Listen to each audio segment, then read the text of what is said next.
Bonjour, je suis Sophie Beau, cofondatrice de l'association SOS Méditerranée et directrice générale. Quel est le contexte actuel en termes de coordination des opérations de sauvetage en Méditerranée centrale?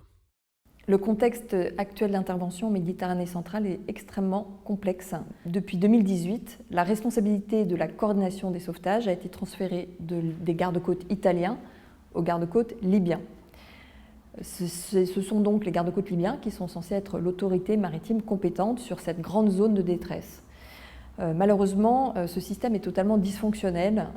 D'abord, le premier point, c'est que les embarcations en détresse ne sont pas signalées, les alertes ne sont pas transmises aux navires qui sillonnent la zone. Le deuxième point, c'est qu'il n'y a pas de coordination des sauvetages à proprement parler. Et enfin, le troisième point, c'est qu'il n'y a pas de possibilité pour ces gardes-côtes libyens de désigner un port sûr pour débarquer les naufragés, puisque la Libye, on le sait, n'offre pas de port sûr. Donc au final, nos équipes ne sont pas du tout aidées par l'autorité maritime compétente pour mener cette mission de sauvetage. Les embarcations doivent être directement repérées par notre équipe de marins sauveteurs à bord de l'Ocean Viking ou avec l'aide d'autres ONG présentes sur place avec des avions qui survolent la zone ou cette hotline téléphonique qui permet de récupérer les appels de détresse. Y a-t-il une baisse du nombre de traversées en Méditerranée centrale? Alors, il y a eu une baisse du nombre de traversées en 2018 par rapport à cet afflux très important de 2015, 2016, 2017.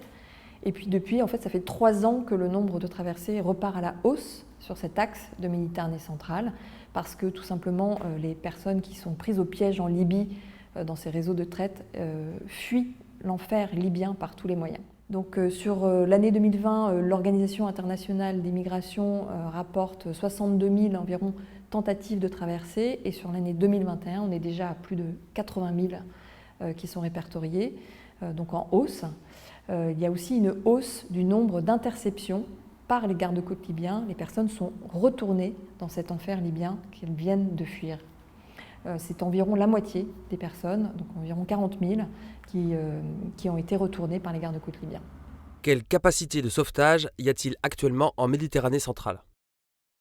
Alors actuellement, en Méditerranée centrale, il n'y a plus aucun navire d'une flotte européenne, puisque les bateaux de Frontex ou de la mission Irini ont été soit déplacés, soit supprimés. Parmi les navires d'ONG, beaucoup ont subi des détentions par les autorités italiennes, alors notamment en 2020. Plusieurs d'entre eux ont été libérés récemment, donc on peut espérer qu'il y ait une présence accrue des navires de sauvetage dans les mois à venir. Néanmoins, nos opérations restent encore très complexes du fait des conséquences de l'épidémie de Covid-19, avec ces quarantaines qui nous sont imposées et qui ralentissent notre rythme d'opération. Donc au final, avec un nombre de traversées qui croît et une moindre présence de bateaux de sauvetage sur zone, la conséquence directe, c'est la hausse du taux de mortalité. On décompte déjà plus de 1179 victimes en 2021. Et donc c'est pour cela que nous continuons à interpeller l'ensemble des États européens pour demander qu'une flotte de sauvetage soit mise en place et qu'un réel mécanisme de solidarité soit instauré entre pays européens pour répartir les naufragés au moment de leur débarquement dans un port sûr.